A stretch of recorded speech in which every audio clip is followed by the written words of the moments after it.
முன்னொரு காலத்தில் பணக்கார பிரபு ஒருவருக்கு 2 மகன்கள் இருந்தனர். மூத்தவன் அமுதன் மிகவும் நல்லவன், இரக்க குணமுடையவன். இளையவன் யாசகன் மிகவும் கெட்டவன். Oh my கொஞ்ச god. நாட்களில் பணக்காரர் இறக்கவே அண்ணனும் தம்பியும் வியாபாரத்தை கவனித்து வந்தனர். அவர்கள் இருவரும் ஒருமுறை ஒரு கிராமத்திற்குப் போய் தமக்கு வரவேண்டிய 1000 பவுன்களை வசூலித்தனர். அதனை ஒரு பையில் போட்டுக்கொண்டு இருவரும் ஊர் திரும்ப ஆற்றங்கரைக்கு வந்து சேர்ந்தனர். படகுக்காரன் எங்கோ போயிருந்ததால் தம்பியிடம் பண மூட்டையை கொடுத்துவிட்டு சற்று கண் மூடித் தூங்கினான் அண்ணன். இதற்குள் தம்பி அதே போல ஒரு பண மூட்டையில் கற்களை வைத்து கட்டி எடுத்து ஒளித்துக் கொண்டான்.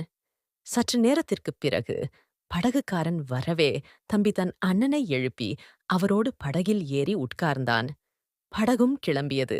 படகு நடு ஆற்றில் போகும்போது தம்பி ஒரு மூட்டையை எடுத்து ஆற்றில் நழுவ விட்டு, Oh my god. ஐயோ அண்ணா ஐயோ, பண மூட்டை ஆற்றில் விழுந்து விட்டதே என பதற்றமாக கூறினான்.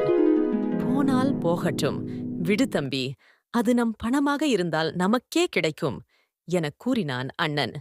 தம்பியும் தான் தந்திரமாக 1000 பவுன்களை தட்டிவிட்டதாக எண்ணி மகிழ்ந்தான். ஆனால் அவன் அவசரத்தில் ஆற்றில் போட்டது பண மூட்டையைதான். கற்களை வைத்து கட்டிய மூட்டைதான் அவனிடம் இருந்தது. Oh. அந்த ஆற்றில் ஒரு பூதம் இருந்தது. தம்பி மூட்டையை ஆற்றில் போட்டதும் ஒரு மீனை உடனே விழுங்கச் சொல்லி கட்டளையிட்டது. மீனும் அப்பூதம் சொன்னபடியே மூட்டையை முழுங்கியது. பூதம் தம்பி செய்த மோசடியை புரிந்து கொண்டது. எனவே அந்த பண மூட்டையை எப்படியும் அண்ணனிடம் சேர்த்துவிட எண்ணி மூட்டையை விழுங்கிய மீன் எங்கும் போகாதபடி காவல் காத்தது. அண்ணனும் தம்பியும் காசிக்கு வந்து தம் வீட்டை அடைந்தனர். தம்பி வீட்டில் தனியாக ஓரிடத்திற்கு போய் தன்னிடமிருந்து மூட்டையை அவிழ்த்து பார்த்தான். அதில் கற்கள் இருப்பதைக் கண்டு, ஐயோ, நான் அண்ணனை ஏமாற்ற எண்ணி நானே ஏமாந்தேனே என எண்ணி மனம் புழுங்கினான். கண்ணீர் விட்டு அழுதான். அன்று சில மீனவர்கள் ஆற்றில் வலை போட்டபோது பூதம் மீனவராக மாறி அந்த மீனை எடுத்துக்கொண்டு அண்ணனின் வீட்டுக்குச் சென்றது. அண்ணன் அவன் கேட்டபடி ஒரு பவுனை கொடுத்து அந்த மீனை வாங்கிக் கொண்டார். அதனை அவர் தன் மனைவியிடம் கொடுக்கவே அவள் அதனை 2ஆக நறுக்கினாள். அதன் வயிற்றிலிருந்து பணமூட்டை வெளியே விழுந்தது. அதைக் கண்டு திகைத்தான் அமுதன். இது நம் பணமே, இதனை நம்மிடம் கொடுக்கவே இந்த மீனவன் வந்திருக்கிறான். இவனுக்கு எப்படி இது தெரிந்தது என எண்ணி ஆச்சரியப்பட்டான்.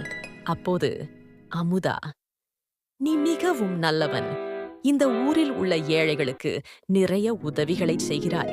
ஒருமுறை நீங்கள் படகில் சென்றபோது உன் கையில் இருந்து நழுவிய உணவுப் பொட்டலத்தை உண்டேன். அது எனக்கு மிகுந்த பலத்தை கொடுத்தது. அதனால்தான் உன்னுடைய பணமூட்டையை உன் தம்பி வேண்டுமென்றே தூக்கி வீசியபோது அதை விழுங்கும்படி இந்த மீனுக்கு கட்டளை கொடுத்தேன். அந்த மீனையும் எடுத்துக்கொண்டு வந்தேன். நல்லவர்களுக்கு எல்லாமே நல்லதாய்தான் நடக்கும் என்று சொல்லி மறைந்தது. அதை கேட்டு மகிழ்ந்தான் அமுதன். மறைக்காமல் அதில் பாதியான 500 பவுன்களை தன் தம்பியிடம் கொடுத்தார். தம்பியும் தனது அண்ணனுடைய கால்களில் விழுந்து மன்னிப்பு கோரினான்.